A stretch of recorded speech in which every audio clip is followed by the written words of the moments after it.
Hey guys, welcome to another video from Historic Militaria. Today we are looking at a Soviet World War II Ssh-39 helmet, which was the predecessor to the Ssh-40. Obviously the Ssh-40 was much more common and did continue in production well into the 50s and really until it was superseded by the Ssh-60, which was very close in design, and even today is used in a number of countries and combat zones. So this was sort of the first of the Soviet typical Ssh-40 looking helmets, and it is very, very similar to an Ssh-40. The big difference is, of course, you have rivets on the top, whereas on the Ssh-40, you're going to have them along the bottom. You're going to have 6 along the bottom all around. On the Ssh-40, on this one, you've got 3 at the top. As you can see, there's 2. And turn around for your final one. And just to give you an idea of how high up the dome that is versus on an Ssh-40, they're almost down around here. The shape of this one is going to be very, very similar to an Ssh-40. Really no discernible difference. You've got your same kind of flares. You've got your same little bill here. Just a very good all-around helmet that sort of has stood the test of time.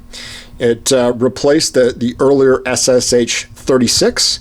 And if you're wondering what the SSH stands for, it just means Stálnoi Schlem, which literally translates to steel helmet. So nothing special really there. This one does have the red star on it, which was kind of mixed in. You'll see some that do, some that don't. But that's always a nice touch that collectors do like to see on these. And this one really is in exceptional condition. It's obviously got some scuffing, it's seen some storage use, but it doesn't really look like it ever saw any extensive combat use at all. You've got your typical paint job on it from World War II. And we'll take a look inside this one. Now, this one does have the later liner. The early liners on these were leather, and they'd have 8 tabs in there. And eventually, well, pretty quick, the Soviets realized that's probably not going to work for a mass production quick helmet because war looked like it might be coming. So they moved to something called Gralex, which is actually, I believe, almost like a fiberboard. And that didn't last for them either, so they kind of went to this typical cloth, which was very similar to the Ssh-36 liner. As you can see, just kind of a primitive cloth liner here, pretty cheap cloth.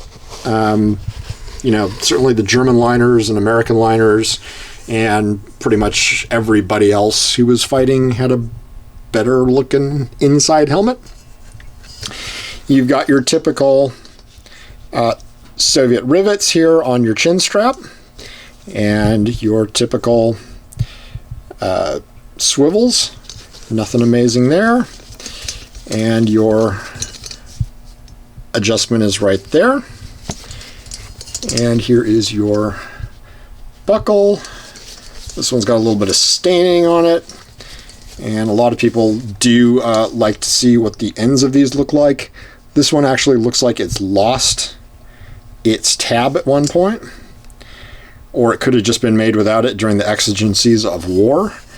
You will see variants on these, so don't take anything really as gospel truth. I mean, there were helmets being made at Stalingrad during the siege, which lasted, you know, months and months and months, and they were being made for the front lines, which were less than a kilometer away. So obviously, they're not going to be a standard Soviet helmet. This one does have a nice stamp here on it, and a little bit shadowed, but let's see if we can get a better look at this. There we go. So this one actually is partially worn away, but this would have been, I believe, LMZ, which stands for Lisvia. I'm probably going to absolutely butcher that. Lisva or Lisvia. Metal Factory.